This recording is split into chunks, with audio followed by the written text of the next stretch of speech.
you know that 60% of your website traffic might be people that are from the ages of 40 to 55? Imagine harnessing that insight to tailor your marketing specifically for them. This age group often looks for pre-planning services, flexible payment options, and clear information about funeral arrangement.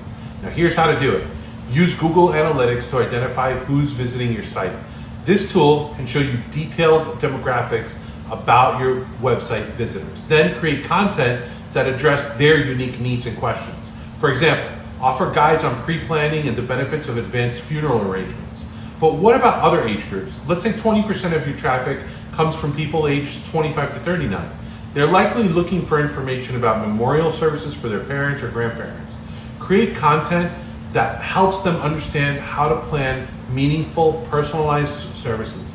By aligning your marketing with the preferences of these different age groups, you'll ensure that your services resonate and remain relevant. Remember, data-driven strategies aren't just smart, they're essential for growth.